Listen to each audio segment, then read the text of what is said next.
시청자 여러분 반갑습니다. 데크빌입니다. 제가 최근 간간히 라이브 방송에서도 여러분과 함께 즐기던 바람의 나라 클래식이 사건 사고가 터졌습니다.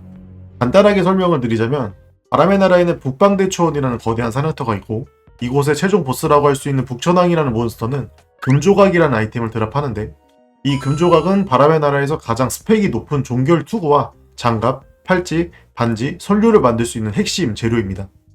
클래식 바람의 나라는 과거부터 존재했던 바람의 나라와 다르게 MMORPG가 아니라 접속한 유저 수에 따라 유동적으로 300명까지 수용 가능한 서버 세션이 오픈되는 형태의 서버 구조를 가지고 있습니다. 예를 들어 접속 중인 유저가 3만 명이면 총 100개의 채널이 실행되고 있다고 생각하시면 됩니다. 다만 위에서 언급한 북천왕은 기존 바람의 나라에서도 서버당 4시간에 한 마리만 출연하는 보기 어려운 몬스터인데요. 그런데 위의 예시처럼 채널이 100개가 오픈되어 있으면 북천왕이 그만큼 많이 등장하니 드랍하는 아이템의 시세와 희소성이 무너지기 때문에 바람의 나라 클래식 운영진은 북천왕의 출연 시간마다 오픈되어 있는 모든 채널 중 임의의 채널 한 곳에서만 북천왕을 출연시키는 방식으로 구현했다고 하였습니다. 그래서 다수의 유저들은 이 말을 믿었고 금조각은 게임 아이템 거래 사이트에서 현금으로 200만원이 넘는 가격에 거래되었습니다. 하지만 북방대초원이 패치가 된 후 22일이 지난 시점에서 북천왕이 오픈된 채널 중 임의의 한 채널에서 출연하는 것이 아닌 모든 채널에서 출연했다는 사실이 알려지게 됩니다. 그리고 이 사실을 미리 눈치챈 소수의 유저들이 독점과 통제를 하며 일부러 금조각을 비싼 시세를 형성시켜서 판매를 했다는 의혹이 발생하면서 바람의 나라 클래식을 즐기고 있던 다수의 유저분들이 꼼꼼한 검수 없이 말도 안 되는 버그가 있는 상태로 패치를 진행한 개발진과 운영진에 대한 분노와 배신감을 느끼게 됩니다. 사건의 여파가 크다 보니 다수의 시청자분들이 본 사건에 대해 많은 질문을 주셨는데요. 현업 게임 개발자로서 여러분들의 질문에 대해 답변을 드리도록 하겠습니다.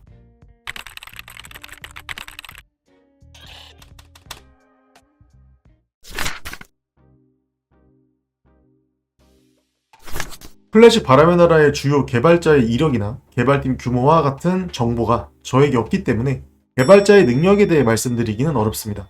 다만 저는 과거에 클래식 바람의 나라 리뷰 영상을 업로드해서 여러분들께 소개드렸던 적이 있는데요.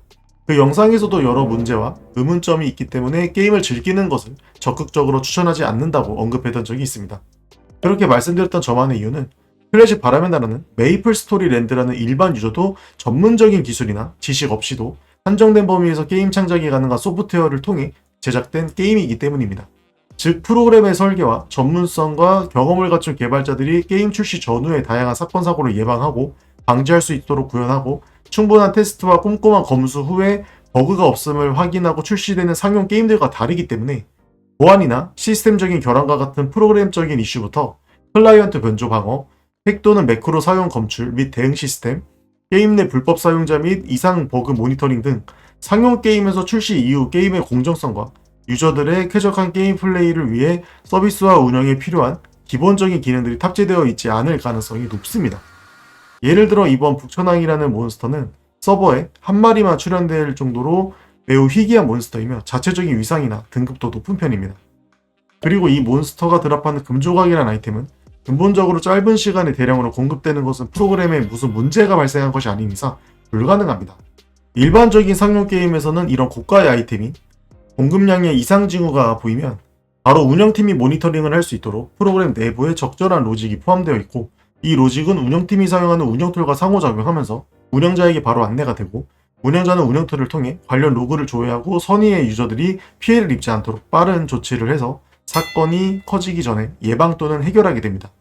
다만 바람의 나라 클래식은 이런 상용 게임과 같은 환경에서 개발된 프로그램이 아니기 때문에 매크로나 핵과 같은 게임에서 허용되지 않는 그런 프로그램을 검출하거나 로그를 남겨 나중에 제재를 하는 등의 기본적인 방어 기능이나 각종 희귀 아이템이나 몬스터의 출처나 공급량에 대한 모니터링이나 불량 유저들을 실시간으로 모니터링하고 제재를 가할 수 있는 운영 툴이 제대로 동작하지 않거나 구현되지 않았을 가능성이 높습니다.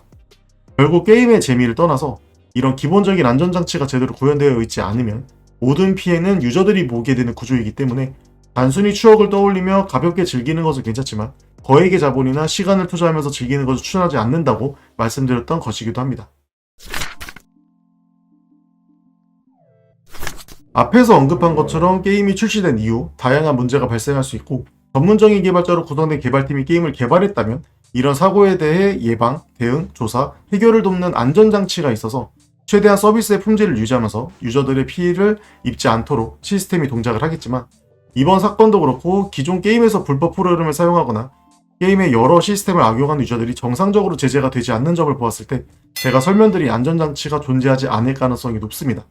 예를 들어 일반적인 상용 게임을 개발하는 개발팀이 북천한 몬스터가 오픈된 채널 중 이미 한 채널에 출연하는 기능을 구현했다고 가정을 하면은, 개발자가 1차적으로 해당 기능이 잘 동작하는지 테스트를 진행한 후 QA팀에서 2차 검수를 진행합니다. 그 다음 패치를 진행하는 날에 서버를 오픈하기 전 마지막으로 라이브 운영팀이 해당 기능이 동작하는지 최종 검수를 하게 됩니다. 이런 기본적인 절차만 있었어도 이번 금조각 사건은 일어나지 않았을 것으로 판단이 됩니다. 즉, 앞에서 언급한 기본적인 문제뿐만 아니라 가장 기초적인 게임 개발의 공정에 대한 시스템이 없는 환경에서 클래식 바람의 나라가 개발되고 있는 것이 아닌지 의심이 들 수 있는 상황이기 때문에 다수의 유저가 납득할 수 있는 수준의 해결 가능성은 솔직히 없을 것 같다고 생각을 합니다. 클래식 바람의 나라를 오픈 이후 꾸준히 즐기고 있는 입장에서 이번 사건은 정말 안타깝다고 생각합니다. 오픈 초기 제가 리뷰 영상을 작성했을 때부터 짐작했던 불안 요소들이 하나씩 수면 위로 올라오는 것 같아서 내심 걱정되기도 합니다. 냉정하게 본다면 전체적인 개발 프로세스의 개선이 없는 한 앞으로도 이보다 더 큰 문제가 발생할 가능성도 높다고 판단이 되고요. 클래식 바람의 나라 개발팀은 이번 사건 사고를 교훈으로 삼아서 앞으로는 같은 문제가 발생하지 않도록 이번 사건의 원인을 확실히 파악을 하고 유저들이 납득할 만한 조치를 취해서 게임의 서비스 안정과 고객과의 신뢰를 회복하는 데 집중했으면 좋겠습니다. 개발자는 항상 명심해야 합니다. 내가 놓친 하나의 버그나 실수에 대한 책임은 개발자 본인에게 있겠지만 피해는 고객이 입게 됩니다.